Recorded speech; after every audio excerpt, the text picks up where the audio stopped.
Alright, today we're going to go over the do-it-yourself oil change for those of you that don't have the warranty or you don't have it in your contract to get free oil changes. You'll be using Mobil 1 0 weight 20 full synthetic. You'll be using a Bosch D3323 filter. Car up. You got Duraless jack stands. You don't want to use scissor jacks because you don't want to risk those scissor jacks falling, smashing your face. So you got two strong points down here. Bring it in. You got two strong points, one on each side, that you can get a good bite on your undercarriage. That way you don't have to worry about messing anything up like you'll see I did on the other side. The other side was a bit of a curb smash and a little bit of not using the right piece.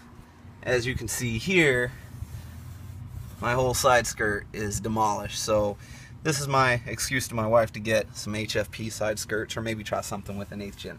But I went ahead and I've got the bite on there. Alright, first thing I'm going to do is I'm going to take off my oil cap. Put it somewhere where it's not going to get lost. Right there. Alright, and then we're going to be moving under the car. Alright, so before we get started, we want to make sure we got an 11/16 socket wrench. Okay. And you're going to need oil can pliers. Alright, so once you lay underneath the car, it's not that far in as you can see. You got a little label here, says engine oil. Okay, this bolt is not your engine oil. Don't take that off. You're going to take off this one. Okay, now I recommend taking this off, letting all that drain first, and then after that you're going to take your oil can wrench and you're going to pull this off. Alright, you're going to twist it to the left and that's going to slide on off. But like I said, I recommend waiting until all of this oil right here drains first out of your pan. Went ahead and broke the lock on that. It's not really a lock, it just, you want to make sure it's tight. Okay, got my oil pan in place. Alright, now I'm just going to sit here,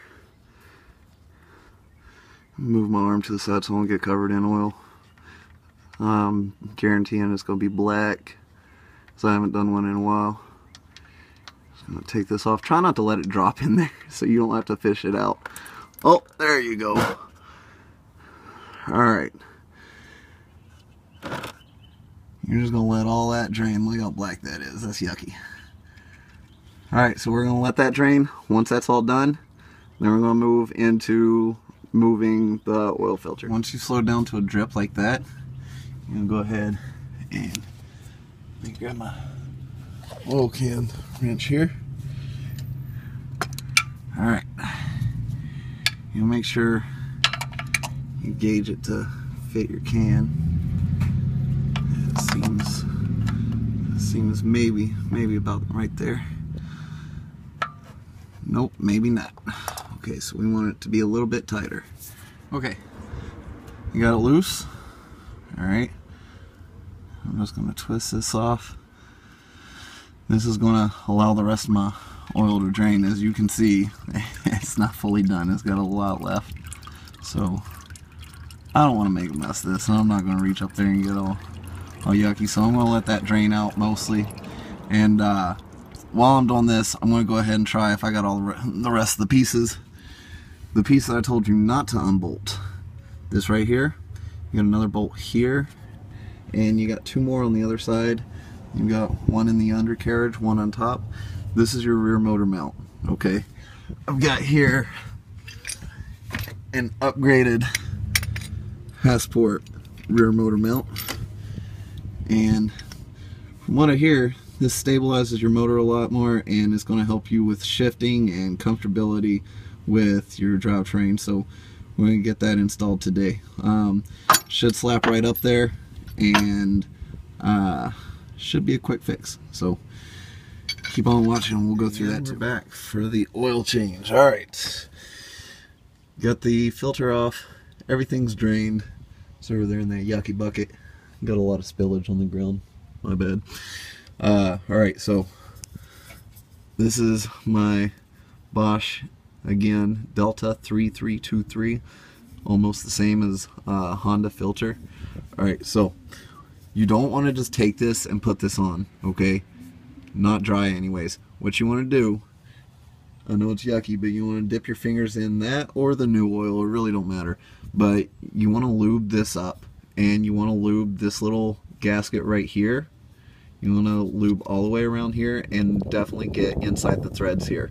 I've done it before without lubing it, and you will end up tearing the filter up. The filter will bust, either that or it's going to get stuck. Whenever you go to pull it off next time, you're going to have a lot of problems.